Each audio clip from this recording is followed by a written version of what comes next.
Hello and welcome from a test to a testimony. I'm Michelle Drew, and this is a space for real conversations with real people about the moments that changed everything, the seasons that tested them, the turning points that they never expected, and the meaning they discovered on the other side. These stories aren't about perfection or having it all figured out. They're about resilience, growth, and what happens when life takes an unexpected turn. I'm glad you're here, so let's begin. Today's guest embodies what From a Test to a Testimony is all about. She's a powerful blend of heart, resilience, and purpose. Originally from New Jersey and now living in Southwest Florida, she's the youngest in her family, the only girl, a lover of music and poetry, a devoted fur mom, and a woman who has walked through more in her 30-something years than many do in a lifetime. With a background in healthcare, Marissa stepped into full-time entrepreneurship in 2021, and now she educates individuals, families, and business owners about their rights, identity protection, and sexual health. But her deepest impact comes from, I just want to get this right, from her story, a journey through PCOS, major health challenges, and a life-altering diagnosis that could have ended everything. Yet it became the very thing that God used to save her life. Her story is raw, redemptive, and filled with hope. I'm honored to introduce you to a woman whose test has become a testimony, and that is now changing lives around the world. Please welcome Marissa Gonzalez to Thank our virtual you. stage. Love you. I'm so glad you're Thank here. you. I'm so excited to be here. Love you. Thank you for having me. It's truly an honor. Yes. So take us back, and I know your story goes back. I mean, all of our story goes like our lifetime, but I know your story starts pretty young. Take us back to the beginning of when, things started to be challenging and difficult. Yeah, absolutely. It's funny when you were saying, when you were asking that very question, I was like, it goes a ways. It starts a ways back. Yeah. Especially when you think of the context of being the only girl, the youngest, growing up with brothers in the wrestling era. I mean, that was my life, right? And so I think I was always just raised in the tough love, the raw kind of things. But it wasn't until about the age of 11 when I was diagnosed with PCOS. And Mhm. so, for those who don't know what that is, a lot of women are impacted by it. And I know Miss Drew can definitely speak more to it as far as statistics and things like that. But it impacts a lot of women. But at the age of 11, I had no idea what that meant. My mother really didn't know what that meant. And for those who don't know, it's PCOS stands for polycystic ovarian syndrome. And so essentially, what I was told was that it would be very difficult for me to have children Mm. at the age of 11. Who was thinking about children? I Right. definitely wasn't. And so that didn't mean much to me. But as I went on in life, especially during like that middle school kind of era, that's when girls are starting to develop a little bit. And so for me, having always been a little bit heavier on the plus size, PCOS, one of the symptoms that it comes with is body hair. And so for me, I had hair on my legs that when I would wear shorts or capris that the kids would see. And kids are not, they're not nice today. I know. They weren't nice back then. And so kids were mean. Kids were mean to me. I got bullied, I got picked on, I got teased for the things that I can today say that were essentially out of my control, right? They were just things that came with a medical condition that I wasn't used to or that I wasn't aware of or I didn't know how to treat or manage or anything like that. And so I grew up with having that piece of just being picked on and bullied for things that essentially were out of my control. But then growing up in my household, we didn't have the closest relationships, and so I didn't have the best relationships with my brothers. I didn't have the greatest relationship with my father, and my dad wasn't a bad guy. He isn't a bad guy. He's not. But I've always stated that he was emotionally absent and physically present. Like that's the best way to explain it. Like he was a good dad. He did what he could. You know, our parents can only do so much. Like they can do what they can do with what they have, right? And so I didn't have bad parents. I grew up in a fairly decent, loving home. But especially when I think about the context of the men in my life, I just never had that example of what it looks like to have a healthy foundation of a relationship with a man, whether it's just from a protective standpoint as a parent or from a sibling protective relationship type situation. And so between the bullying, between the teasing, and then just not having that dynamic really with men in my family, that started to build a belief in me as far as not knowing what self love was, not knowing what my worth was. And essentially, you know, as you get older, as the dating phase starts to happen, you know, just looking for love in all of the wrong places. And that is essentially what took me on my journey of leading to ultimately that test to that testimony. Yeah. Yeah. And you know, we it's kids are mean. They just are. But I mean, when you're a little girl and you're dealing with all of this stuff, and it makes perfect sense that you're going to look for love wherever you can get it. And I know that you know, the next phase of the story is kind of where the diagnosis comes in, another diagnosis, which is, you know, so unfair, but you know, it's working in your favor because you're able to touch lives around the world because of it. And I admire you so much for all the work that you do in that. So tell us about that phase of it. I appreciate that. Yeah, absolutely. So, you know, looking for love in all the wrong places. I was never one of those girls that dated often. Like I wasn't the friend that always had a boyfriend or always had a guy around. I've always been very like intentional about like just wanting like that one relationship, like that person. Like I want my person. I'm ready for my person. Yeah. I might have found him, FYI. We'll see. But at the age of I want to say 24, I finally ended up in a relationship that I knew fairly early on that I didn't need to be in. Mm, But in my head, it was better to be with someone and have someone than to be alone. hmm. And so I stayed just to, and you know, especially, and I don't really like generalizations, but I feel like as women, we always see potential. And Yes. so Yes. I held on to what I believed this individual could be. Um, and unfortunate to say, here we are almost just shy of 10 years later, and they have not changed at all as far as who they are as a person, their mindset, and Wow. things of that nature. And so, you know, I just have to continue to pray for him Yeah. Yeah. and his Now, well how long were being. you together? We were together about 2 years.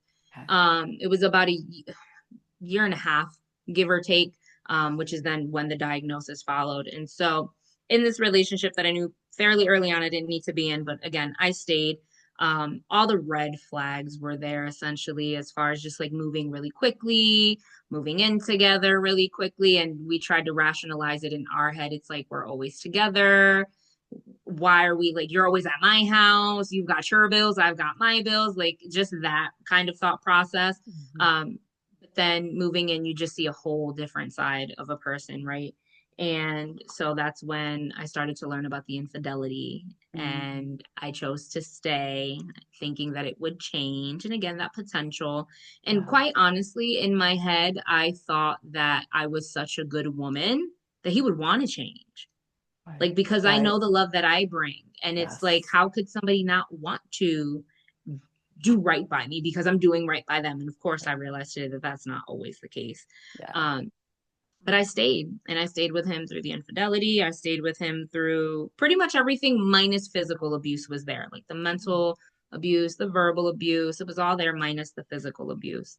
Um, and he was very much a testament of hurt people. At the end of the day, like I Yeah. can rationalize all that today, right? But when you're Yeah. in it, it's just like you don't get it. You're in the turmoil. You're in the midst of all of the darkness.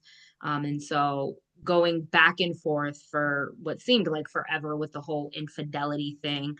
I finally just got to a point when I got a phone call from a woman that was telling me that on the holidays they spent together. And I knew it had to be true because at one point during the holiday, he left my family's house to go hang out with the boys, I think is what he told me. I don't really remember.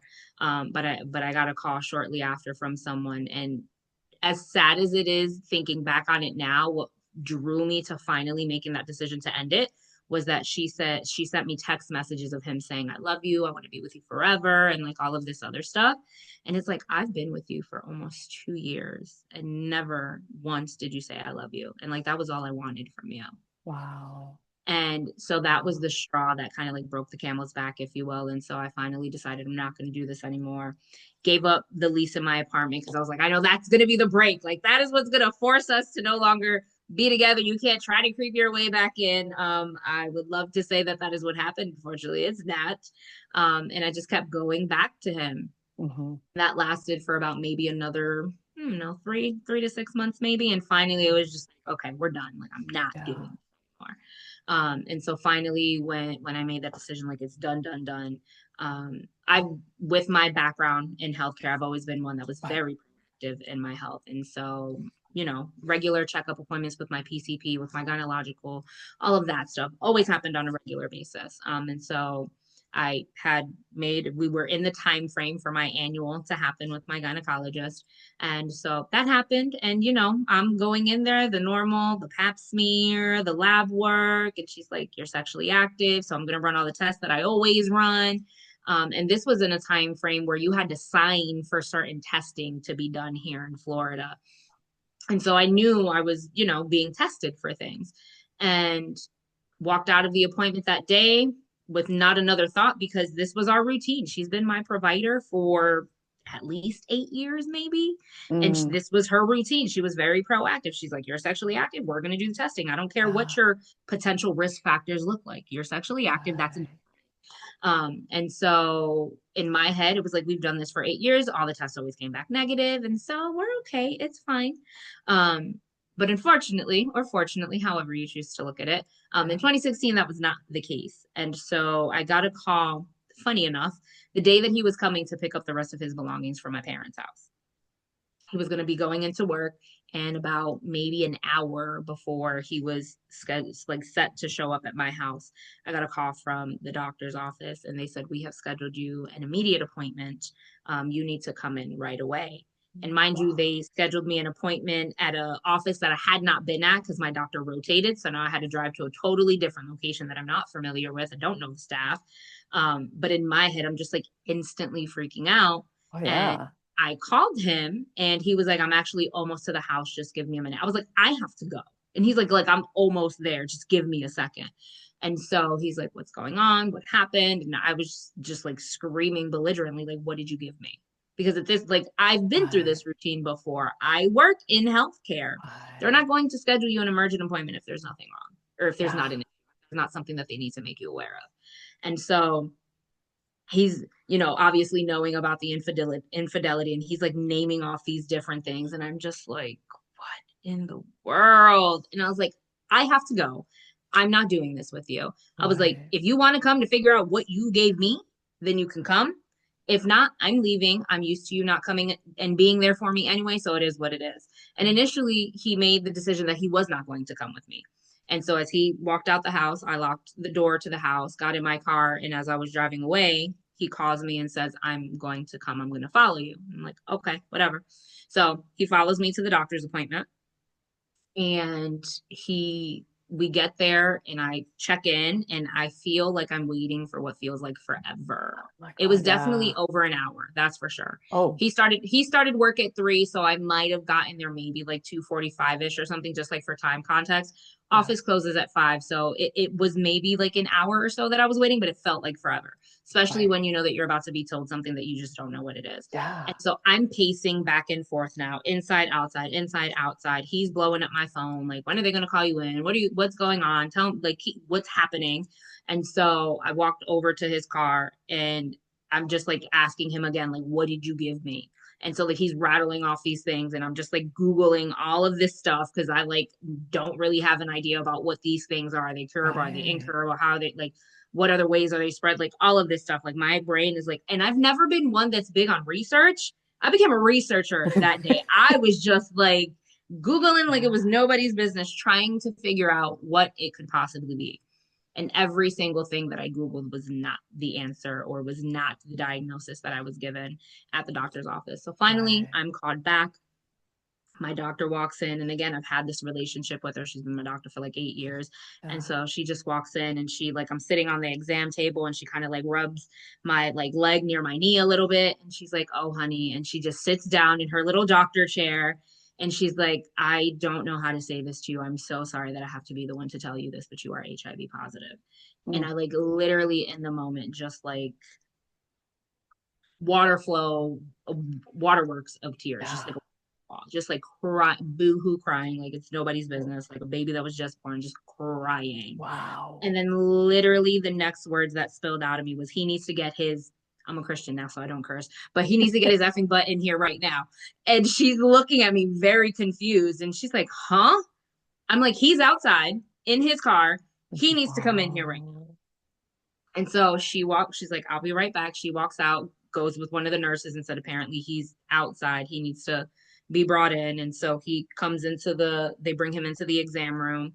The doctor comes back in and she says, I just need to verify you are okay, because there are lots of laws around that diagnosis specifically and how information is shared and things of that nature. And she's like, I need to confirm you are giving me authorization to share the diagnosis that I just gave you in front of whoever this person is. Yeah. And I said, yes. And she said, well, Marissa has brought to our attention, that you're the only person that she's been intimate with for at least the last 2 years. We did Yeah. these tests her last year. They were negative. And so we do believe you are the source of the diagnosis. And so if you have not yourself been tested, you should get tested. But Marissa has tested positive for HIV. Mm. And so I'm again sitting there just crying, because there's nothing else at this point that I know what to do, and just crying. Right. Um, What they was get his up. reaction?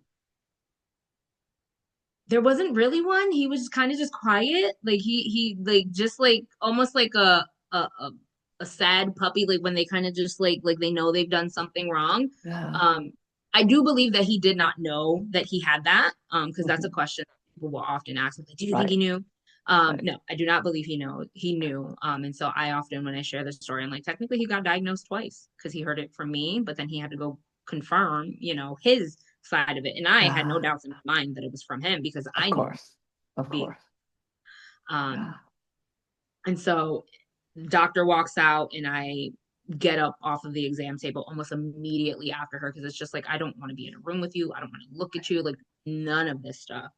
um and he, like, ever so gently, as I'm walking out, grabs my wrist, and he just says, if you never want to speak to me again, I understand, I'm so sorry. And that was it. Bingo. I wish I could say that that was the case, but that I'll say unfortunately on that one. Unfortunately, that was not the case. Yeah. Um, and so walking out with a diagnosis that you literally don't know anybody else that lives with this diagnosis now except the person who gave it to you. Unfortunately, you Mm. cling to this now. Like, it now becomes this unspeakable bond of Mm. connection, because now I don't know anybody else with this, but you're the person Right. who this to me, but you're the only other person that I know that has this. And so later in the story, there's a whole another thing of just like us kind of coming back together, trying to find peace and comfort in something, because there was no community. I didn't know anybody with this. But not to fast forward too far, I just fell into a really dark depression. And mind you, depression is one of the side effects of PCOS. So that doesn't help Oh, the geez. case at all. And so I was in a very, very, very low place. And I immediately, like after the appointment, immediately drove to one of my best friend's house, who is still my best friend today. And without being able to say so much, she just said, I'm so sorry that this is happening to you. She's like, if it means anything at all, like, I have a family member who has this and they're okay, so I know that you're going to be okay, kind of thing. So she Okay. was able to give me some solace. And obviously, even though my best friend, there's just certain things you don't talk about, and so I didn't Right. know what family member she was referring to or anything like that. Today that family member has been very open with me about, what they've gone through and their Yeah. circumstances. And so we've been able to lean on one another over the last few years, since they felt comfortable enough with sharing with me, because about Yeah. 2 years after diagnosis. So all of this is happening. So the day of diagnosis, May 23rd, 2016. So we're literally in like year 10 about to celebrate. Wow. Wow. So that happened. Crazy. Yeah. Go home. I'm living in my parents' house at this point because I got rid of my apartment. And so I'm at my parents' house and I just don't want to talk to anybody, don't want to see anybody. Like I just want to be left alone. And I spoke with another best friend. So at the time, you know, you always have like one or two best Yeah. friends. So at that time I Yeah. had my second best friend. She came over, met her outside, and I, you know, told her what happened. And she was like, "You have to tell your mother." I'm like, "What?" She's like, "You have to." She's like, "You're living here. Like, you just have to be open with her." She's like, "You got to tell your mom. Like, it's your mom." And I'm just like, okay, I get to tell my mom. And so Wow. she goes in the house, she gets my mom, she brings my mom outside. Mom, we sit her in the back seat of the car. I tell her, I don't know if I told her, if my best friend said it, I don't remember that part of it. Yeah. But we tell her. And she instantly just starts crying and Wow. bawling and wailing like a baby. Um, because especially thinking about the generation of where my parents were born in the 60s. And so all that Mm. they know is the history, right? Nobody Yeah. knows today about the advances and how Right. far treatment has come and that you can actually live a long, healthy life. Yes. People tell you it's better than diabetes, it's more manageable, which in the beginning I heard that and I'm like, that's absolutely insane. Please stop saying that to me. Yeah. But Yeah. obviously now going through having gone through this journey for so long, like I understand now why they say it. But in the moment, there's just some things that Yeah. just don't resonate for somebody Mm. that's now having to navigate through accepting this Yeah. diagnosis. It's accepting Yeah. the diagnosis, it's accepting what has gotten you to this diagnosis, it's accepting and forgiving yourself for the part that Mm. you played in getting this diagnosis. Like I remember one time having a conversation with my mother and I said something along the lines of I take ownership in the part that I played in getting this diagnosis. Yeah. And she was so angry about that. And she's like, "What do you mean? This is his fault. This is his fault." And I'm like, I can't fully blame him. I knew that Yeah. he was being unfaithful. I chose not to use proper protection and barriers and things of that nature. I chose to stay.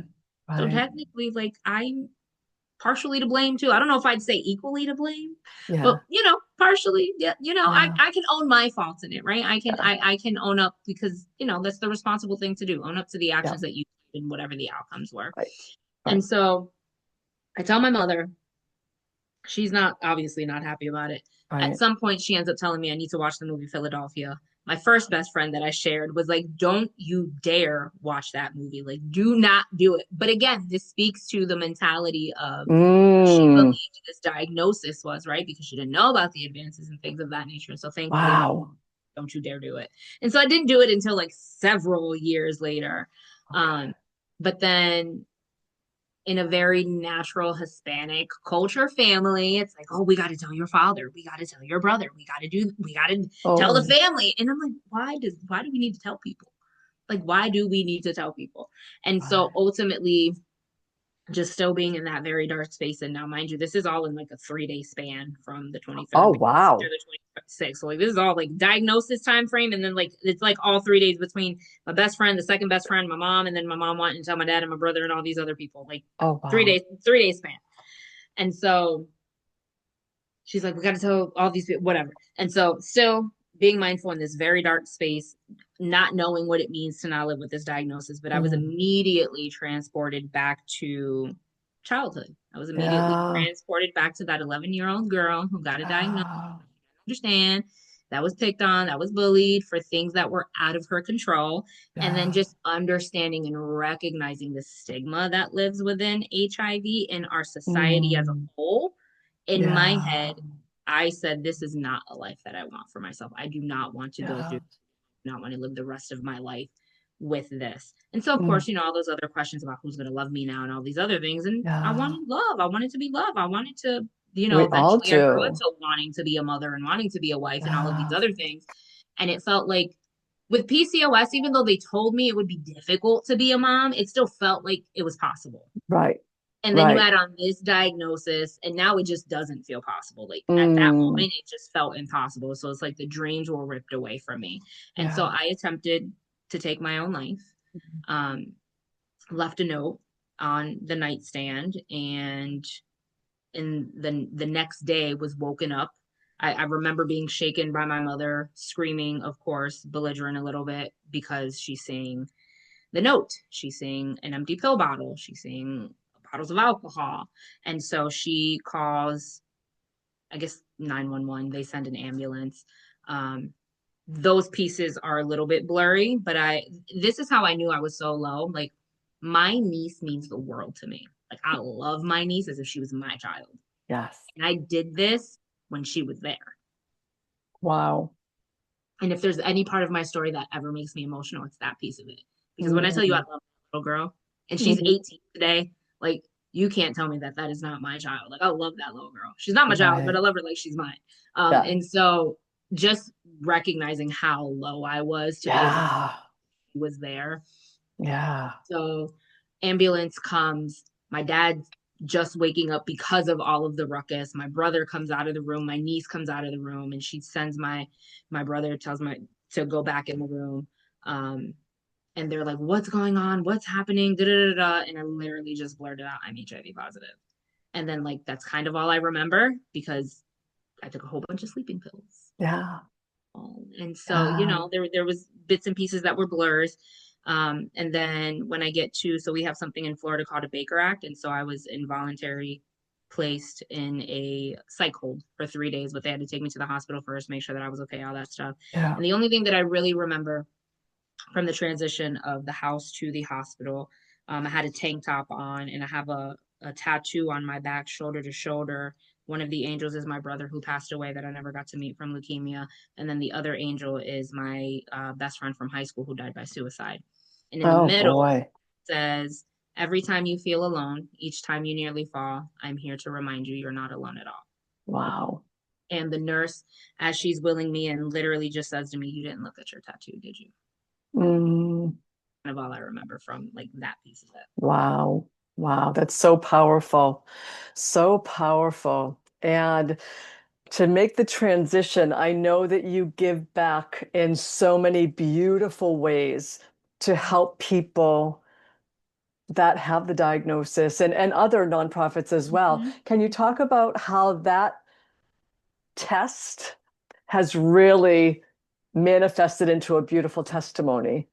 Yeah, I mean, it forced me to really take a look at myself. Like, if I made the decision if I had total control over my life, we wouldn't be here today, right? And Yeah. so obviously recognizing that God intervened in that moment, and obviously He had a different plan, and so I wasn't on the walk that I am today when it comes to my faith, but I believed in God and I knew that He existed, Yeah. and so it was just like, okay, God, you've got me here for what? Like, Yeah. why?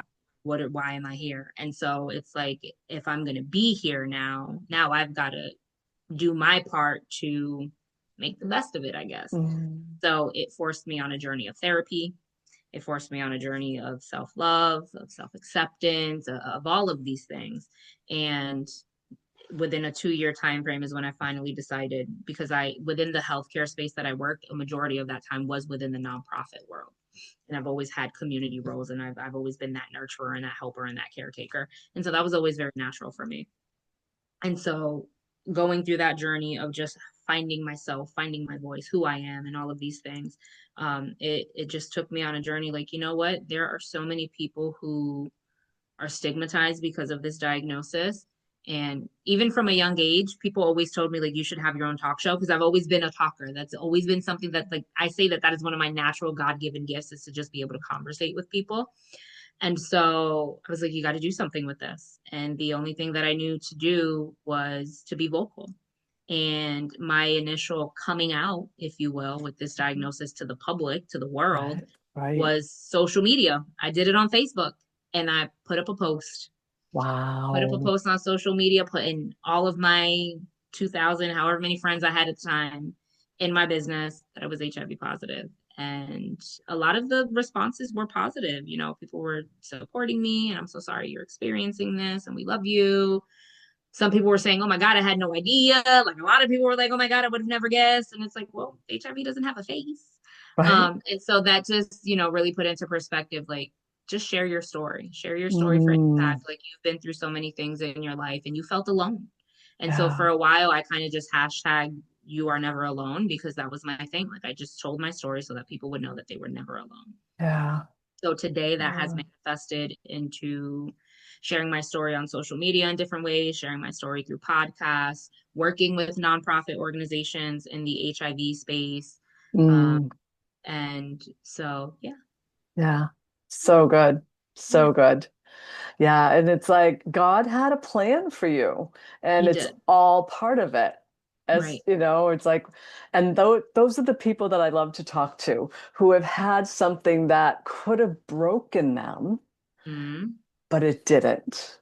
And It almost did. I mean, technically it did. God intervened. Like yes, it broke exactly. me. Yeah. Yeah. Yeah. Yeah. So good. So what's the message that you would like to leave the audience with as they're going? Like a lot of people are right now going through their test. What's the message that you'd like to share with them? The one thing that I always say is that even through the darkest storms, like the rainbow still shines. Like it always Hmm. comes out, right? The storm can't last forever. And so, even for anyone who's in the midst of it right now, like I know it's hard to Hmm. see the other side. I know it's hard to see the light at the end of the tunnel. I didn't Yeah. see it, right? Yeah. Um, but if you hold on, right? Mm. I've always heard hope stood for hold on, pain ends. And so that's something that I've kind of just lived by, is to Oh, I just, if love you that. to hold on, that the pain won't last forever.